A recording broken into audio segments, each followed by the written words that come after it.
macaafni qulqulluu ati tamantu ani tana mana annamne quraana rabbiitti nama fakkeenyaaf quraanni rabbiin biraa bu'ee furqaan tawraat injiilii fi wangeel afurtu bu'ee rabbiin biraa waan ati naan jettu irratti hundaa'een fakkeenyaaf abbaa isa sirrii an qabatin qabdu naan jettee nama jedheera ayyee abbaa jechuun kan rabbiin nu barsiises kan macaafni qulqulluu nu barsiises mau macaafa jedhaa sa'u siniin eeyyamu waan macaafni nama barsiisu hin beektanu president isa kan rabbii qofaasa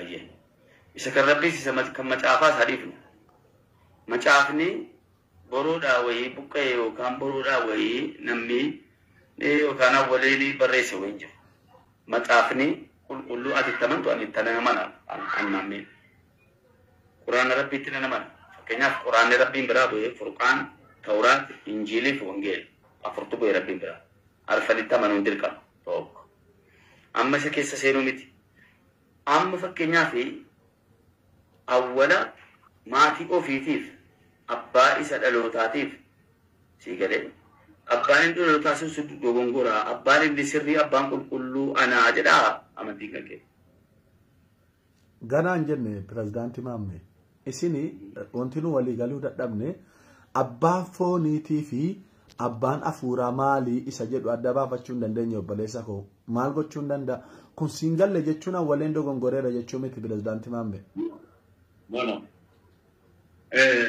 Amma fakkeenyaaf abbaa sirrii yeroo jennu abbaa sirrii jechuun abbaan jallataa wayii jira jechuudha isa sirrii yeroo waan. Dhugaadha abbaa keeti amma abbaa lammaffaa keeti. Abbaan afuuraa keetii jallataadha pirezidaantii maamme. Abbaan foonii keenya aji musammaan nama kabajamaa ta'u miidiyaanis uummanni Oromoo hundi ragaa ba'a. Abbaan afuuraa keetii garuu jallataadha dhugaadha. Are you okay? Yes. Listen to me. Dhaggeeffadhu bareechi. Wanta si gaaftaa yeroo qaalladha. Abbaa isa kana abbaa inni kun sirrii dheedanii isa kana faarfachuuf abbaa isa foonii abaaruun hin ta'a. Pirezidaantii maamme kanan abaaree ka'e abbaa afuuraa keenyaa lamaanii malee abbaan foonii keenyaa lamaanii tokkosi haati keenyas tokko abbaan keenyas tokko lamaan jaraa jarri kabajamaadha kallattii fooniitiin kan jiru. Mormiin anaafsu gidduutti ta'u abbaa afuuraa Iyesus Kiristoofii fi Allah gidduu.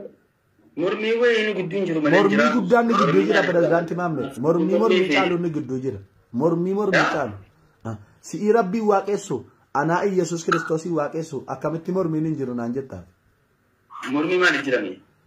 Anaaf ati koo obboleessummaa dhugaa keenyatti deebi'uudha dirqama yookiin rabbiin gabbaruu yookiin ati Iyesus Kiristoosii waaqessu kana kanan siin jedhuufi rabbiin kee abbaa sajallaan nan jedhuufi kaafiratti karaa dhiphisaa jedhaan pirezidaantii badii tokko malee ittiin bal'isinaa siin jedha kanan beeku yoo naan jette sin amanu abbaa sajallaa mitiire maaliif karaa natti dhiphista obboleessa goota amantaa kee kabajuudhaaf taadaa abbaa sajallaa yoon jedhe rakkoo maal qaba obboleessa koo.